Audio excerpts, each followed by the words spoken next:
Salam alaikum, Azul Filawan, bonsoir. Comme disait Jamaldine Benchenouf, justement, je signale que Jamaldine Benchenouf est absent aujourd'hui pour un petit problème de santé. Inch'Allah, Rabbi Jib Shfa pour tout le monde. Et comme d'habitude, donc, chaque samedi, c'est Rétro Info de la semaine. Donc, on va faire un petit récapitulatif de tous les événements de la semaine. Et pour en parler, on a avec nous Badis Khnissa. Badis Aslama, bonjour. Salam alaikum, bonjour Azul Filawan et merci pour l'invitation. Avec nous aussi Boussaad Boussna. Bonjour Boussaad, bienvenue. Bonjour, salam alaikum Azul, merci beaucoup pour l'invitation. Boussaad, c'est la première fois. C'est la première fois. Inch'Allah, c'est pas la dernière. Inch'Allah, c'est pas la dernière. Je suis très enchanté d'être ici pour animer cette discussion avec vous. Merci pour nous aussi. Zoher Ruiz, marhaba, bienvenue. Bonsoir, merci. Alors, chers téléspectateurs, on va essayer de parler tous ensemble aujourd'hui de quelques sujets quand même qui ont tracé un peu la semaine, donc surtout le gaz de schiste. Le retour de Yahya, justement, dans son dernier discours, à nous parler de gaz de schiste, un discours qui avait quand même soulevé beaucoup de réactions en Algérie et même en dehors de l'Algérie. On a aussi la réconciliation nationale et le 5 octobre. Et pour finir, on va parler de l'agression dont a fait l'objet Rachid Nekez. Donc voilà, on va commencer par le gaz de schiste peut-être. Mais avant tout, on va aller voir les titres d'aujourd'hui. La télévision publique diffuse des images choquantes de la décennie noire. La propagande par l'horreur, par Hassan Wali. HuffPost, gaz de schiste. Bouyahia critique les agitateurs politiques et rassure les Algériens, par la rédaction. Algérie Focus. Après l'agression de Rachid Nekez, le FLN, un parti rongé par la violence, par Rania Arilez. Voilà, donc Zoher Ruiz, gaz de schiste. On a vu donc tous ensemble la semaine dernière, donc Bouyahia qui parle de gaz de schiste. Il dit que c'est une solution pour l'Algérie qui traverse une crise sans précédent, on peut dire. Mais bon, l'Algérie a toujours été en crise en vrai. Hein. Qu'est-ce que vous en pensez? Bon, Yahya n'est pas une provocation près. Donc, c'est une nouvelle provocation qu'il fait en remettant sur la table ce sujet contre lequel toute la population algérienne s'est soulevée pour dire non à l'exploitation du gaz de schiste. Non pas parce qu'elle rejette comme ça dans l'absolu ou que c'était une position de principe, c'est parce que cette exploitation est néfaste avant tout pour la population, pour la santé de la population. Elle est néfaste pour l'équilibre écologique de la région et on voit bien que d'autres pays en dehors des États-Unis, pour d'autres raisons, d'autres pays ont exclu l'exploitation du gaz de schiste. Mais tout cela, Ahmed Ouiahia le sait. Oui, mais par rapport, justement, parlons de Ouiahia. Ouiahia, il qualifie les gens qui tiennent ce discours, justement, d'agitateurs. D'agitateurs, oui. Surtout sur le plan de santé, par exemple, il dit qu'il n'y a aucun problème de santé pour... Mais Ouiahia vendrait d'autres chimères aux Algériens. Et ce n'est pas la première fois qu'il raconte ce genre d'ineptie, pour ne pas dire de mensonge. Des experts se sont exprimés et, à ce que je sache, il n'est pas expert escalité en la matière.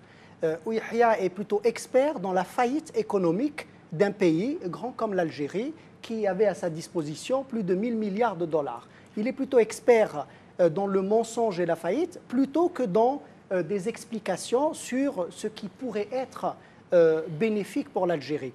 Et donc tout ça, je disais, Ouiahia le sait, il rajoute, il met sur la table un sujet de discorde, plutôt qu'un sujet de concorde.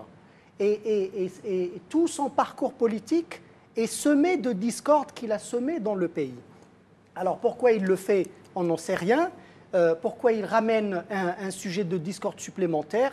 Ce qui est sûr, c'est qu'ils sont acculés, le régime est acculé, il n'a plus les moyens de financer, on va dire, ils ont même parlé des salaires des députés. Puisque nous sommes sur un déséquilibre, il faut pas moins de 20 milliards de dollars pour boucler le budget de l'État annuellement, en étant sur des dépenses restreintes. Donc, est-ce qu'ils sont acculés? Est-ce une fuite en avant supplémentaire? On le verra bien. Mais en tout cas, tout ce qu'il aura réussi à faire, c'est soulever de nouveau la population, faire se soulever de nouveau la population, notamment la population concernée. Merci Zoher. Badish, justement, parlant justement des soulèvements précédents, concernant cette affaire, justement, on a vu tous ensemble le nombre de sit-ins, le nombre de manifestations, mais on revient quand même à la charge. J'aimerais justement faire un parallèle avec ce qui a été dit concernant le gaz de schiste et je viendrai par rapport au soulèvement et du peuple algérien par rapport au gaz de chasse, absolument, toujours, absolument. Dans le même sujet. Parce que justement, ça ne va pas l'un sans l'autre, si vous voulez. Moi, effectivement, je souligne un aspect, disons, énigmatique sur ce choix aujourd'hui, plus que jamais, ce timing bien choisi de raviver, disons, en fait, le choix du gaz de schiste. Mais au-delà de ça, si vous voulez, j'aimerais qu'on s'attarde plutôt sur, au lieu d'essayer d'analyser la faisabilité, l'étude de faisabilité technique, économique, voire même environnementale, que, comme vous l'avez si bien dit, a été avérée par des études, qu'elles soient à l'échelle nationale ou internationale. Donc on sait très bien que ce choix d'énergie non conventionnelle est un choix quasi impossible à l'heure actuelle, pour des raisons financières, mais également pour des raisons environnementales. Donc la question ne se pose plus, j'ai envie de vous dire, suite à, qui plus est, aux émeutes dans le Sud. Ce qui me renvoie maintenant sur, peut-être souligner sur la rhétorique qu'emploie ce gouvernement, ce régime, aujourd'hui, à travers ce choix. Moi, je dirais, j'en tire deux aspects, deux analyses, deux facteurs très succincts. Le premier, c'est qu'on est dans une politique hybride, une politique, disons, caricaturale, dans laquelle nous avons un Yahya qui exerce une espèce de syndrome du sauveur, du salvateur. On a honoré les fonctionnaires, les salaires des fonctionnaires, on a honoré les retraites, et également le syndrome du pompier pyromane. Voilà. Parce qu'en ravivant justement cet aspect-là du gaz de schiste, comme tant d'autres, comme récemment avec, et on en parlera peut-être par rapport à l'anniversaire de la décennie noire, où il y a eu ces images atroces, ignobles, inacceptables, inadmissibles à la télévision algérienne, on est typiquement dans cette espèce de provocation à outrance, pour peut-être aussi, je dirais encore une fois, aller dans le sens de ce régime, qui est de maintenir le peuple sous pression, sous stress permanent, et alimenter cette diversion. L'Algérien lambda aujourd'hui se demande quand même si ce gaz de schiste, justement, ce ne serait pas une solution, une alternative pour l'Algérie. Mais ça, je pense qu'au-delà de l'Algérie, le monde entier le sait, à part les États-Unis qui ont d'autres aspects, d'autres approches beaucoup plus, on va dire, stratégiques, ou que je qualifierais plutôt aujourd'hui, disons, d'une énième guerre froide, par rapport à une Russie affaiblie par rapport à ses énergies. Donc il y a une dynamique, il y a une stratégie pour les États-Unis. Donc ce qui fait d'elle un cas à part, et même je dirais un cas d'école dans la géopolitique. Par contre, pour l'Algérie, aujourd'hui, nous sommes typiquement dans un choix de facilité. Disons-le, dans un choix de facilité, dans un choix, je dirais, ce que j'appelle la quintessence du simplisme, à défaut de ne pas avoir des feuilles de route, des réformes, absolument. Un faux choix. Boussad a peut-être une idée sur le gaz de schiste un peu en Europe. On voit par exemple que la France ne veut pas investir là-dessus, que la Norvège, elle a décidé cette semaine justement d'arrêter le... La France, tout simplement, c'est vrai que l'idée avait été abordée et en fait, il y a eu un volte-face par rapport à ça. Et on sait très bien que le bassin parisien et en région Île-de-France est très riche justement par rapport à ce gaz-là. Après, forcément, il y a une technologie qui est nécessaire. Et après, l'idée à concevoir, c'est aujourd'hui, dans une dimension un peu plus écologique, quel est le devenir justement par rapport à tout ça, si on se met à exploiter ce gaz-là sans prendre en considération justement tous les aspects néfastes que ça peut avoir par rapport à l'environnement notamment. Oui. Merci. Oui, Zoher, justement, vous avez parlé d'experts, ou Yahya parle d'experts, mais on se rappelle tous qu'est-ce que justement ou Yahya, comment il a qualifié les experts. Il a dit que Al-Khobara et Al-Hom Garer sont là pour parler, c'est tout. Oui, ça veut peut-être dire beaucoup de choses aussi. Et lui, il est là pour détruire. Il est là pour désorganiser, parce que c'est finalement ça, ce qui a été le bilan des gouvernements successifs qu'a présidé Ahmed Yahya. Ce que je voulais rajouter par rapport à ce qui a été dit là, c'est une fuite en avant et c'est aussi une façon d'occuper l'esprit des Algériens sur d'autres sujets plutôt que sur les vrais enjeux qui se déroulent sous nos yeux, c'est-à-dire la faillite et plutôt le mur qui nous attend, puisque si on en croit Yahya lui-même, l'Algérie pourrait être en cessation de paiement dans quelques mois. Donc c'est aussi une façon de détourner l'attention, d'ouvrir un nouveau front qui va occuper l'esprit des Algériens, parce que les Algériens tiennent par rapport à Ahmed Yahya à leur pays et ils ne veulent pas de cette exploitation de gaz de schiste. Donc voilà, il faut aussi se méfier. On parle de quelques 97 milliards de dollars apparemment cette semaine. 97 milliards de dollars qu'on pourrait récolter du gaz de schiste. Qu'est-ce qu'on en ferait? Ils avaient 1000 milliards de dollars. Qu'est-ce qu'ils en ont fait? Qu'ont-ils fait de 1000 milliards de dollars? Que peuvent-ils faire avec 97? Rien, si ce n'est les gaspiller, les mettre dans la corruption et se les partager avec les copains. Je pense qu'au-delà de quantifier justement le potentiel de ce marché, combien même il faudrait avoir une stratégie marketing et commerciale accrue, agressive face à un mastodonte qui est les États-Unis, rappelons-le, les États-Unis s'y trouvent, pas l'Algérie. Le prix de revient de ce baril est excessivement cher. Donc pour trouver un marché adéquat, ça relève de la mission quasi impossible, donc qu'on se le dise. Donc quantifier qu'il soit à 97 ou 100 ou 200, comme vient de dire, 1000 milliards qui ont été dilapidés, je suis désolé, c'est une goutte d'eau par rapport au potentiel de la diversification économique. Donc on choisit d'aller vers cette espèce de fuite en avant par amateurisme, parce qu'on n'est pas dans la réflexion, on nous a promis mondes et merveilles par rapport à ce programme de Fakhamatouhou, par rapport à certaines réformes structurelles, mais on les attend toujours. Mais à défaut, on essaie d'occuper l'opinion nationale à travers des faux sujets, parce que pour moi, c'est un faux débat. Aujourd'hui, refaire l'évaluation, l'étude, la faisabilité du gaz de schiste, pour moi, est une perte de temps considérable, et ce temps-là qu'on n'a plus aujourd'hui. Zoher, justement, vous représentez Jil Jadid. Comment, justement, dans le Jil Jadid, vous voyez une alternative, une issue à tout ça? Si on ne peut pas exploiter le gaz de schiste, si le pétrole aujourd'hui ne marche pas, qu'est-ce que vous proposez? Le premier verrou, ce qui bloque toute évolution, c'est le caractère politique de la crise. Il faut en sortir de cet autoritarisme et installer à la tête des institutions des femmes et des hommes élus démocratiquement et de façon légitime. Ces hommes et ces femmes viendront à la tête de ces institutions sur la base de programmes.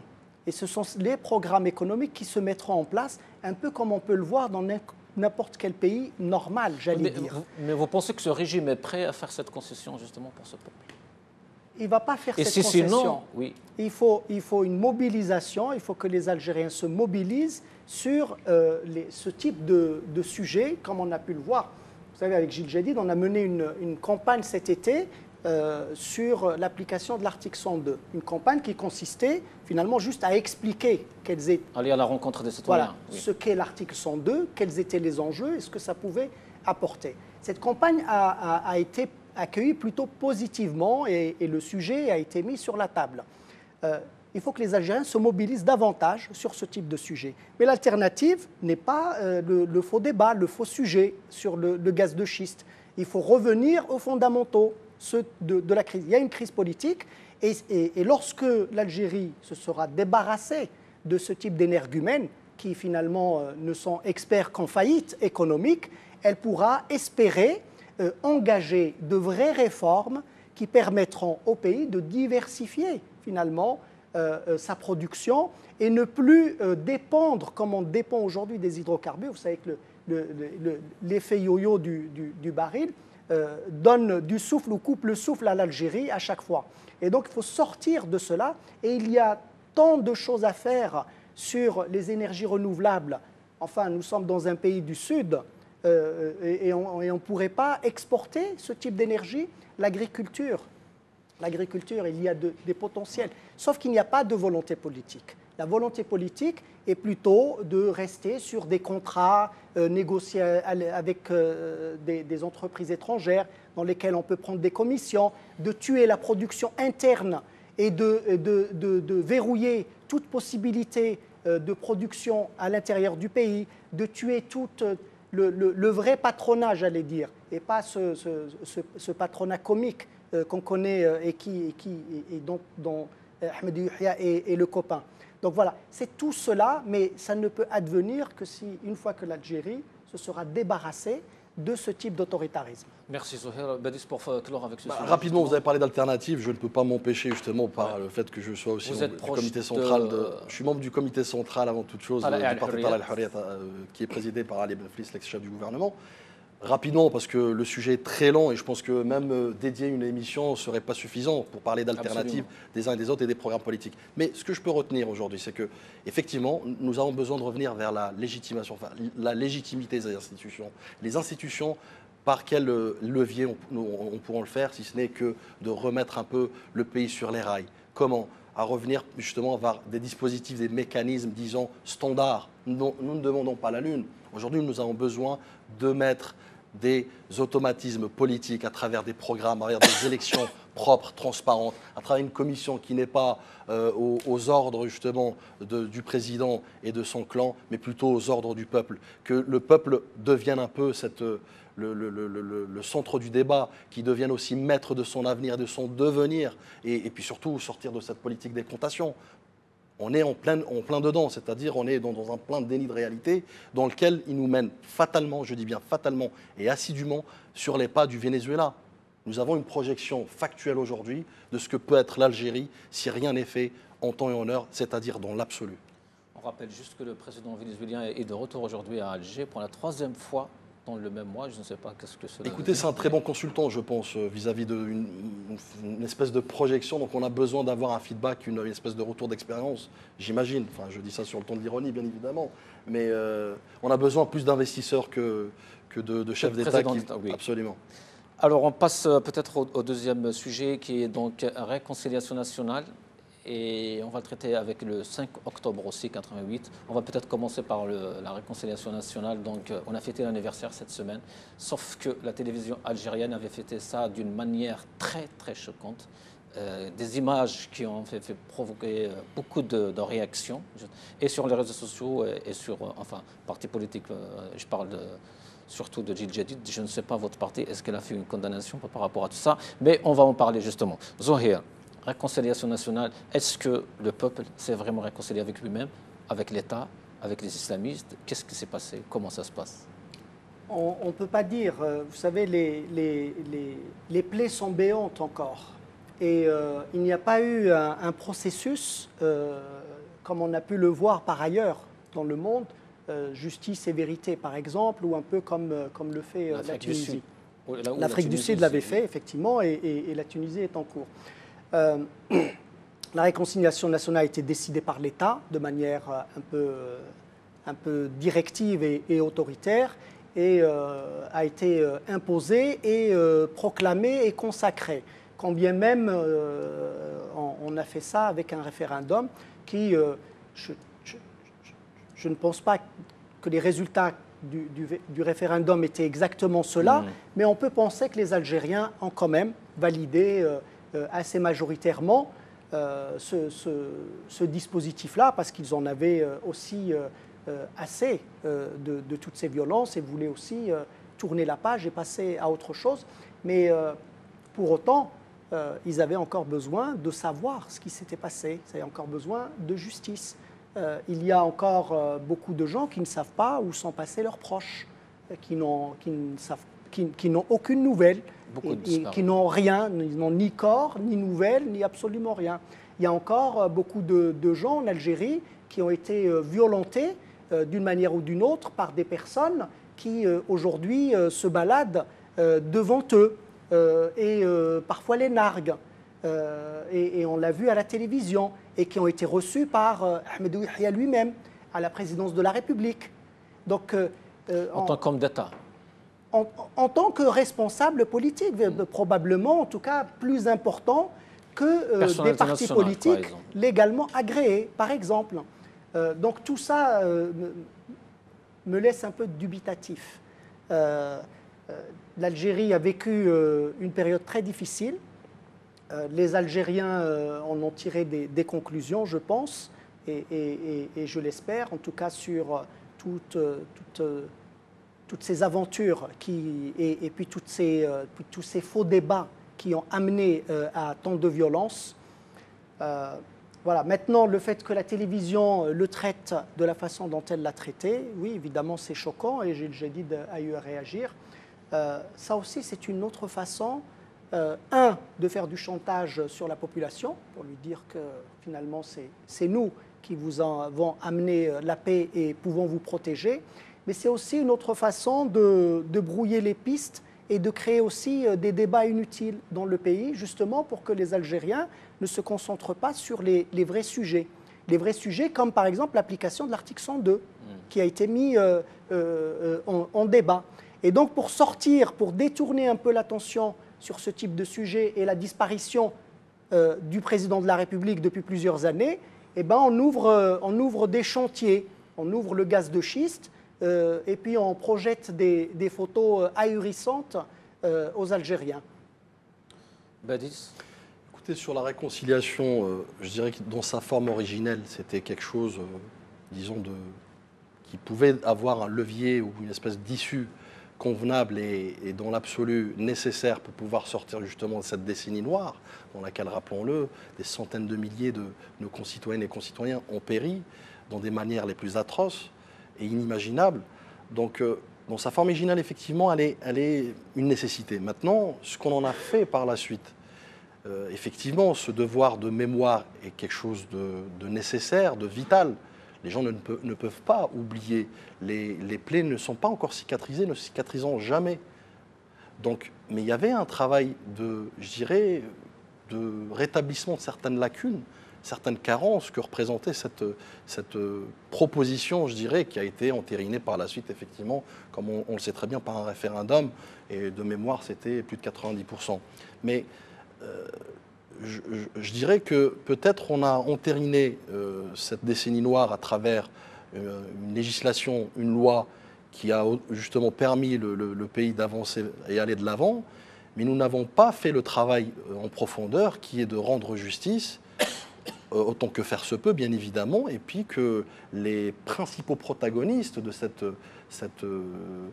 hécatombe qu'a connu le pays et qui, d'ailleurs, finalement, est aussi un peu la source de toutes les problématiques que nous vivons aujourd'hui, qui a fait reculer le pays de quelques décennies en arrière. Rappelons-le, nous avons connu ce que les pays arabes ont connu une quinzaine, une vingtaine d'années plus tard. Ouais. Maintenant, pour les images qui ont été effectivement relayées, et puis à travers un reportage quasiment bien ficelé, bien structuré, à travers la chaîne. Plusieurs reportages apparemment, c'est pas un seul. Absolument. Après, vous savez, c'est un peu ce qu'il en découle, si vous voulez.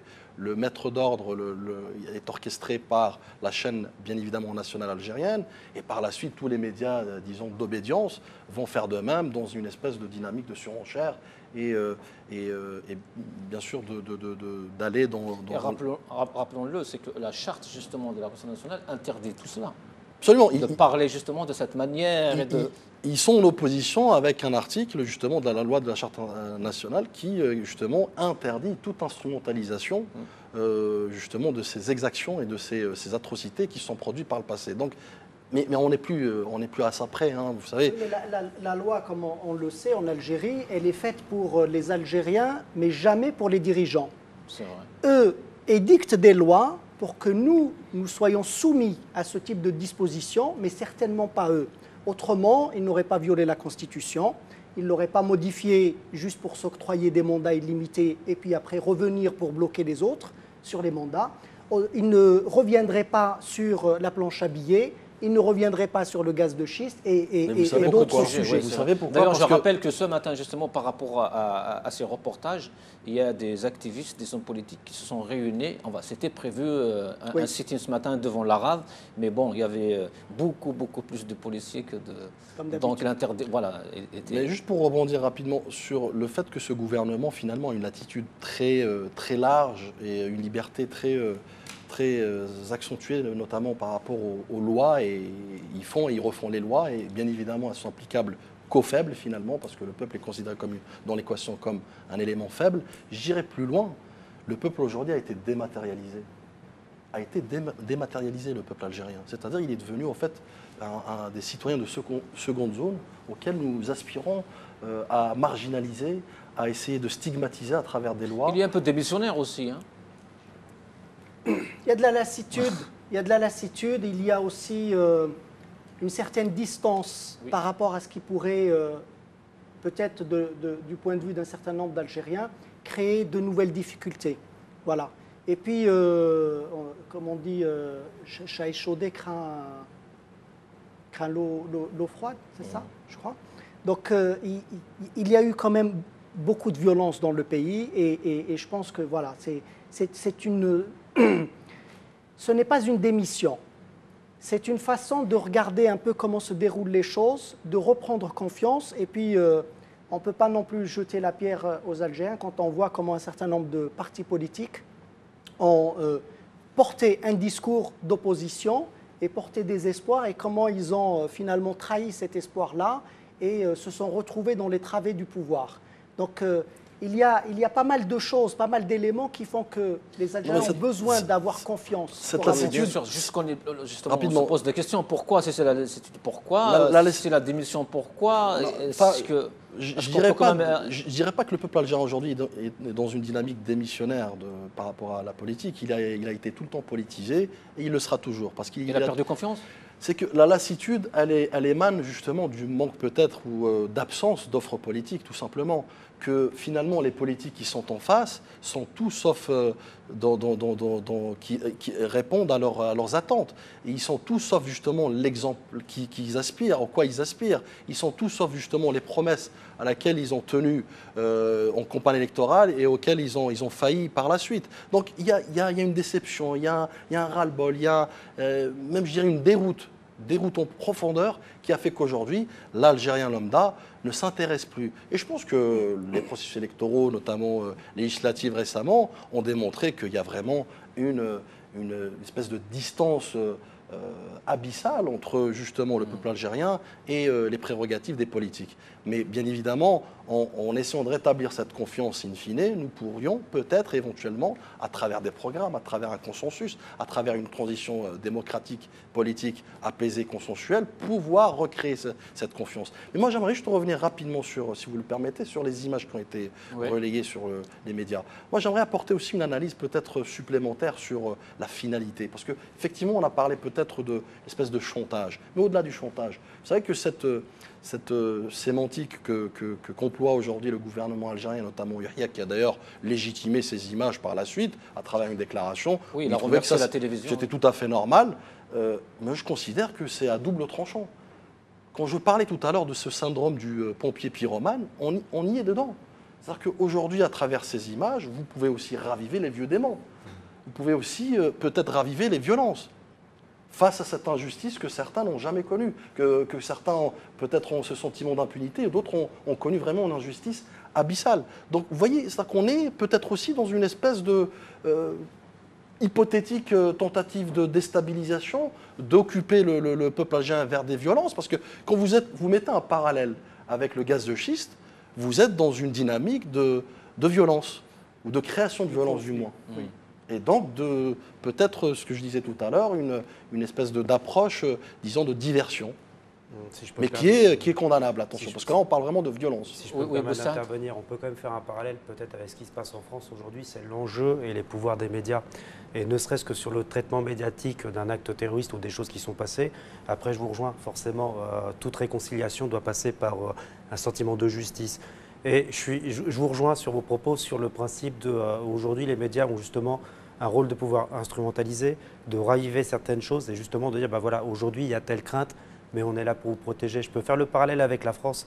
Quand on est dans une campagne politique où on doit élire un président et que du coup il y a un attentat et on essaie justement d'afficher une certaine représentation de la diaspora, d'une pratique religieuse ou d'une communauté, donc on est dans de la stigmatisation, on est dans de l'amalgame.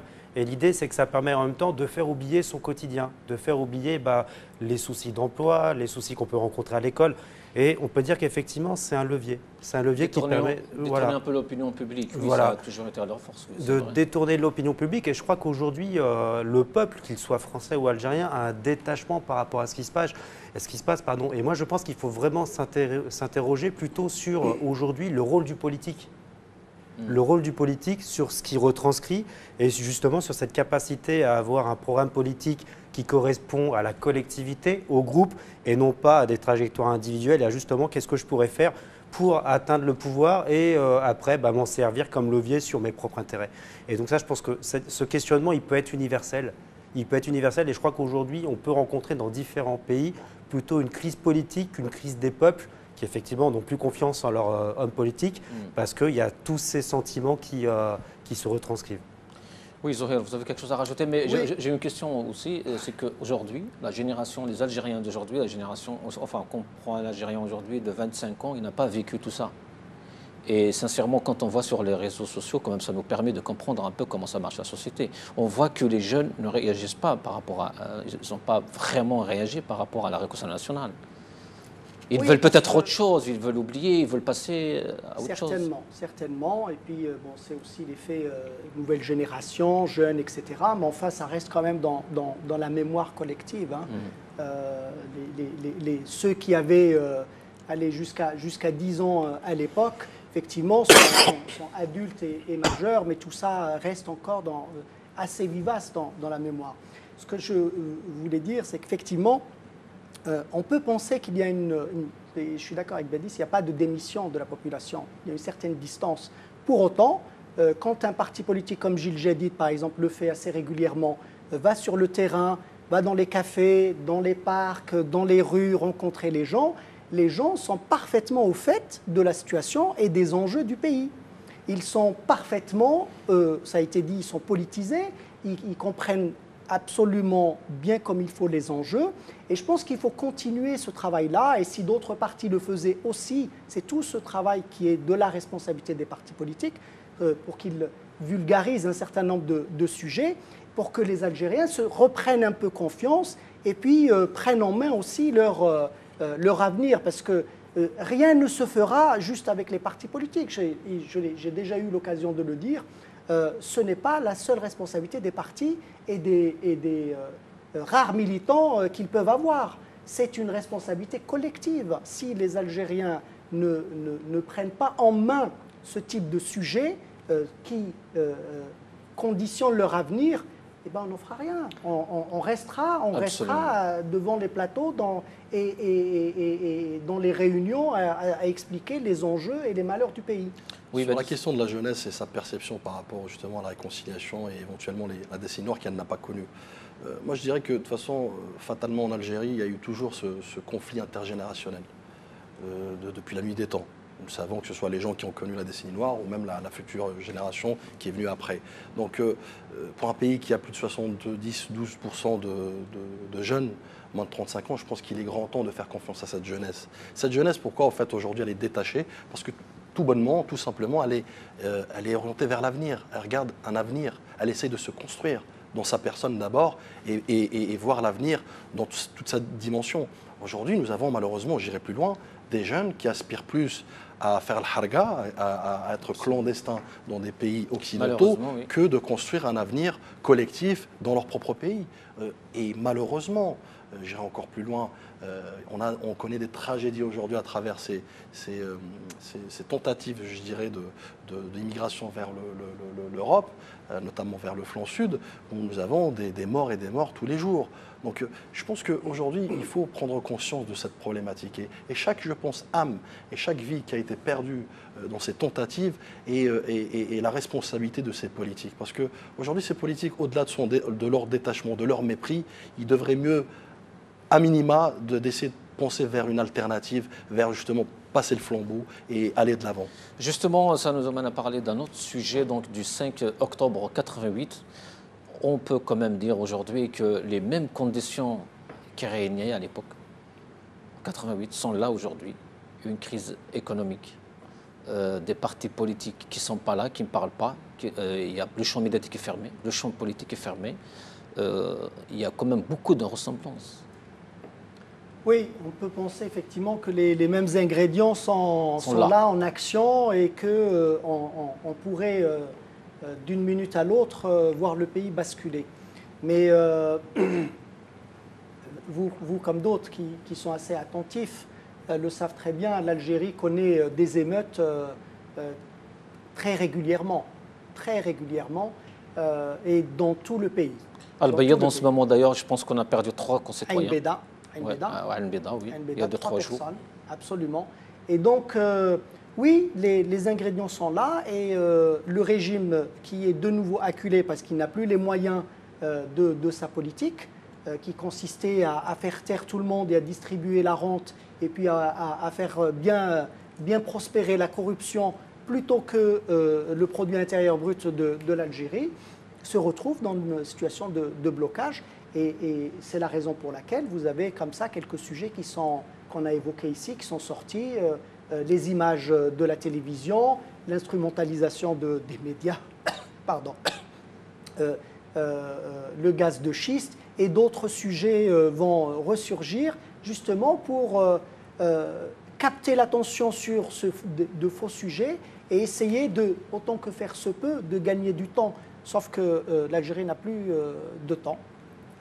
On le dit depuis à peu près 2-3 ans qu'on en a pour 24 mois à cette vitesse-là. Et donc les réserves de change, on va les épuiser assez vite, dans 14-16 mois. Et puis... le fonds de régulation de recettes l'est déjà. Le fonds de régulation de recettes a été siphonné, donc c'est terminé. Donc quand bien même on fait croire qu'en faisant tourner la planche à billets, on va régler la situation, mais on ne va rien régler. Parce qu'avec quoi nous allons importer une fois que nous aurons épuisé les réserves de change? Ce n'est pas avec les dinars algériens qu'on va aller payer nos importations. Donc tout cela va s'arrêter à un moment ou à un autre. Et donc, plus nous avançons vers ce tunnel, vers ce trou noir, plus les conditions de révolte, de déstabilisation vont se mettre en place. Et effectivement, il n'y a pas de raison, il n'y a pas un coup d'arrêt à cette situation, il n'y a pas de raison que les Algériens ne se soulèvent pas, parce que les produits de première nécessité, on ne pourra plus les subventionner. Déjà, on a réduit la liste des produits subventionnés, on a augmenté les prix, et en augmentant les prix, des produits deviennent inaccessibles. Les produits devenant inaccessibles, la production va chuter. La production qui chute, c'est le chômage, et ainsi de suite. Et nous rentrons dans un cycle qui va être celui-là et qui va se terminer avec de la violence. Badis, donc, comme je disais à Zohir, dépendance totale des hydrocarbures, chômage, absence de la justice, fermeture presque totale du champ médiatique et politique, l'absence de la légitimité citoyenne, 29 ans après. Écoutez, vous avez parlé de similitudes avec justement les événements tragiques qu'on a connus le 5 octobre 88. Et j'irai plus loin en faisant peut-être une espèce de comparaison analogique avec les deux événements. À un détail près, vous avez une espèce de différenciation entre les deux événements, malheureusement. Pour le premier, il faut peut-être revenir et faire la genèse un peu de ces événements et revenir peut-être faire une rétrospective en 86. Nous avons eu les effondrements du baril de pétrole et simultanément avec le taux de change du dollar, ce qui a fait une répercussion considérable sur les revenus pétroliers de l'Algérie à l'époque, qui étaient chiffrés à plus de 40%, ce qui est juste significatif et inacceptable. Et pour un pays qui plus est rentier et qui est dépendant justement de l'énergie fossile. Mais vous aviez ensuite en 88 des émeutes, effectivement, mais c'était des émeutes politisées, des émeutes au-delà d'avoir un rejet justement, un rejet envers la gouvernance, envers le parti politique unique, historique, qui est le FLN. Donc vous avez vraiment un rejet politique. Mais à cela, il y a eu systématiquement, et M. Chadli Benjdid, Allah a le mérite au moins de l'avoir fait, a eu une espèce de cette intelligence de répondre favorablement à certaines aspirations, et notamment cette diversification, le pluralisme et le multipartisme. Donc ce que j'appellerais moi une espèce de laboratoire démocratique, on a essayé d'instaurer un processus démocratique, certes morné, qui a duré de 88 à 92, on connaît l'issue après le 92 et législative avec le fils, mais au moins qui a répondu favorablement, et d'ailleurs un discours juste avant le 5 octobre, le 3 octobre de mémoire, il a tenu pour responsable tous les gouvernants, tous les responsables politiques de cette débandade et cette crise sociale. Maintenant, quand je dis à une différence près par rapport à ce que nous vivons aujourd'hui, c'est qu'aujourd'hui nous avons un système, un régime en face de nous qui est stoïque, qui est inerte, qui ne répond à aucune demande, à aucune, je dirais, donc la doléance. situation est plus dangereuse qu'en 88. Elle est encore plus dangereuse parce que vous avez une causalité mécanique, tout simplement. C'est-à-dire que cet excès, ce dégoût, ce ras-le-bol va s'exprimer tôt ou tard via justement des émeutes, nous aspirons tous, je pense, en parti politique et dans nos programmes, à la stabilité. Ceci étant, je pense qu'au bout d'un moment, comme le disait si bien Yahya dans son jargon qui maîtrise bien, le moussou sallallahu. Donc il ne faut pas que il advienne aussi pour le peuple algérien, parce qu'à ce moment-là, on sera dans des dimensions très désastreuses. Oui, mais Zohir, je ne sais pas, 88. Les événements d'octobre 88 nous ont quand même permis de connaître quand même une petite ouverture qui était magnifique d'ailleurs, avec l'avènement du gouvernement, comment on l'appelait, gouvernement Barnamj Mouloud El-Hamrouch. Donc quand même il y avait un changement sur tous les plans. Si on parle par exemple de la télévision, on va vous montrer quelques images d'ailleurs. Comment il y avait des débats entre Abbassi Madani, Mahri, tout le monde, toutes les formations politiques étaient là, s'exprimaient dans une démocratie belle. On ne voit pas ça aujourd'hui. Oui, parce que ça a été rappelé, effectivement, ça a été une parenthèse qui a été vite refermée parce que le régime n'était pas du tout intéressé par une ouverture démocratique. Parce qu'une ouverture démocratique signifiait son départ illico presto, certes de manière démocratique, mais on allait vers un vrai changement. Et donc aujourd'hui, on n'a pas la même chose parce que le régime ne souhaite pas cette ouverture, il ne souhaite pas l'alternance, il ne souhaite pas partir. Il a de gros intérêts à se maintenir en place. Et donc c'est la raison pour laquelle on ne peut pas dire que on peut comparer les deux situations. Effectivement, il y a eu une ouverture, la parenthèse a été vite fermée parce qu'il n'y avait pas de volonté politique. Le gouvernement des réformes, voilà, on l'appelle comme ça. Oui, celui de Mouloud Hamrouch. Et aujourd'hui, nous sommes dans la même configuration. Ce régime-là a d'ailleurs s'est autoproclamé comme étant vainqueur du terrorisme, alors que le terrorisme continue encore à ce jour en Algérie. Il s'était autoproclamé vainqueur du terrorisme et il considère un peu comme ceux qui ont pris le pouvoir après l'indépendance. Ils ont apporté l'indépendance. C'était pour eux tout à fait normal de prendre le pouvoir et d'en jouir à leur convenance. Et ils ne comprenaient pas, ils ne comprennent toujours pas pourquoi est-ce qu'ils devraient partir et laisser la place. On va regarder quand même ces images donc d'après octobre 88 sur la télévision algérienne.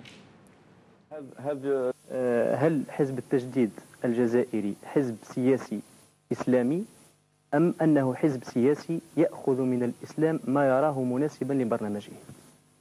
شكرا. قضية هوية حزبنا حقيقة حزبنا انطلق من معطيات إسلامية. إذا نحن نعتبر نفوسنا نعتبر هذه الأفكار مستمدة من الإسلام وهدفنا السياسي وهو في الحقيقة الوصول إلى إنشاء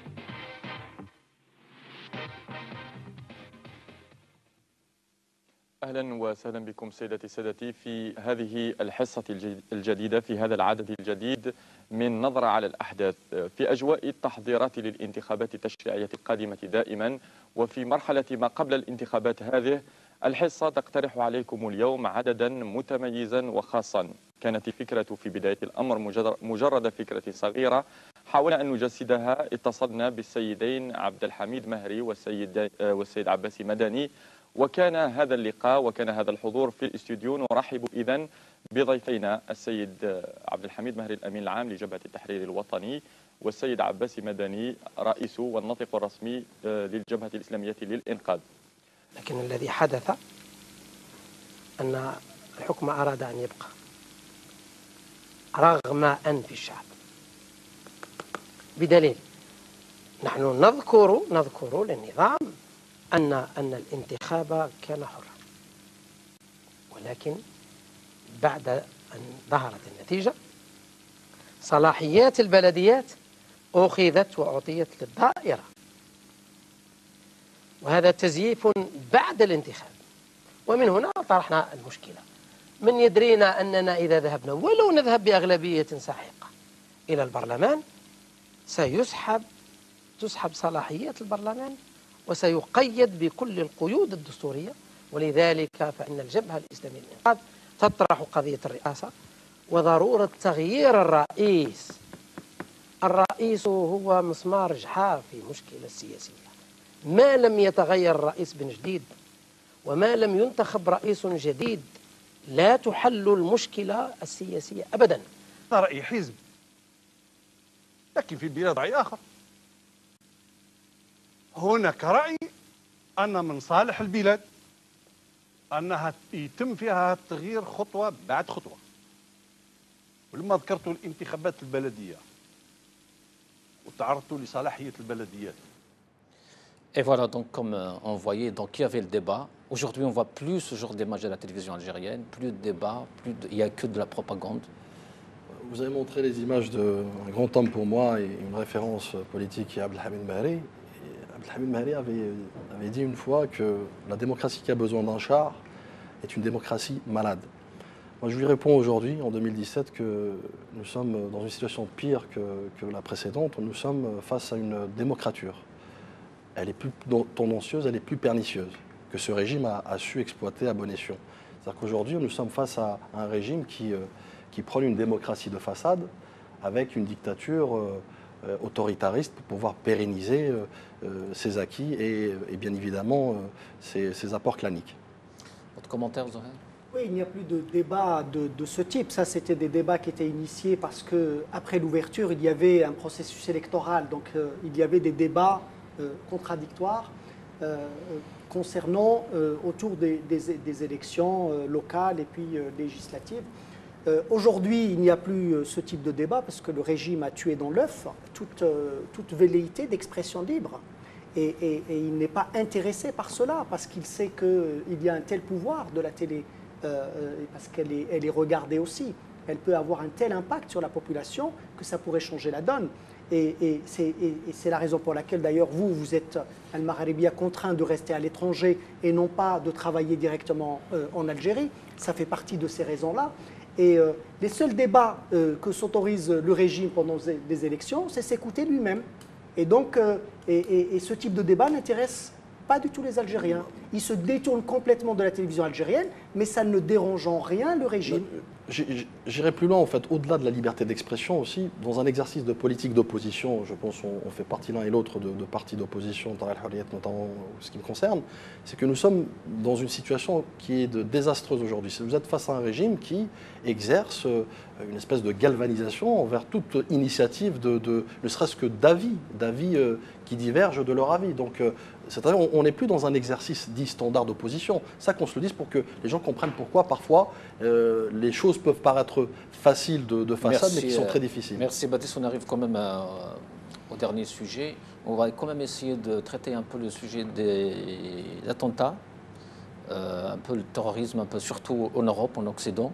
On a vu un attentat, je pense, à Marseille, à Paris. Aux États-Unis aussi. Donc, Boussna, vous avez écrit un livre, je rappelle, Ces immigrés. Ces enfants d'immigrés qui réussissent. Voilà. Alors, qu'est-ce que vous voulez dire justement par rapport à ce sujet? Ouais, je pense qu'aujourd'hui, ce sujet est plus qu'important et je vais vous dire pourquoi. Parce que à la fois, l'Algérie a une diaspora très importante et je pense que donc on a beaucoup d'enfants issus de l'immigration algérienne qui habitent en France. Et aujourd'hui, on parlait tout à l'heure justement de l'instrumentalisation et le rôle des médias. Ce qui se passe, c'est qu'on a tendance à stigmatiser et à faire de nombreux amalgames justement sur le traitement médiatique de ces phénomènes terroristes et d'attentats. Et après, effectivement, je pense qu'il faudrait se poser la question, qu'est-ce qui se fait qu'aujourd'hui, certains jeunes en arrivent là à prendre de telles décisions? Et donc, du coup, le projet sociétal a aussi son importance. Et si vous voulez, l'idée, c'était de montrer à la France, à la société française, qu'aujourd'hui, les trajectoires sont complètement hétérogènes et que ces enfants issus d'immigration algérienne ne se reconnaissent pas du tout dans la manière dont on en parle dans les médias. Et l'idée, c'est que c'est important parce que du coup, on véhicule des a priori, des représentations, et du coup, ça a des répercussions d'un point de vue politique. Et il est important de préciser que la majorité de ces jeunes-là ne se reconnaissent pas du tout dans la manière dont on essaie de les faire entrer dans une case aujourd'hui en France.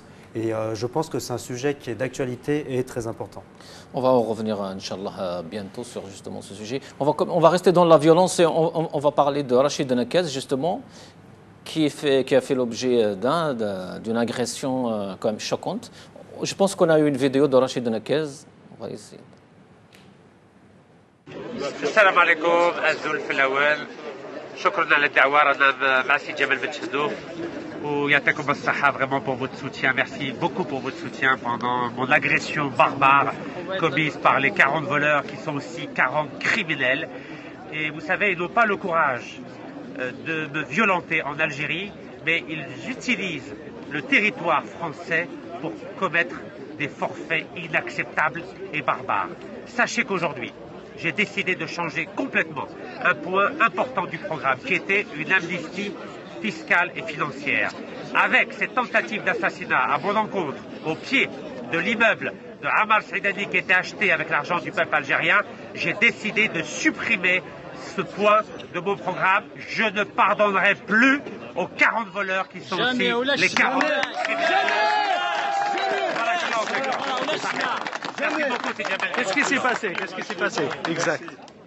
Vous savez, à chaque fois que j'organise une manifestation, je fais toujours un live la veille pour demander aux Algériens de venir participer à la manifestation.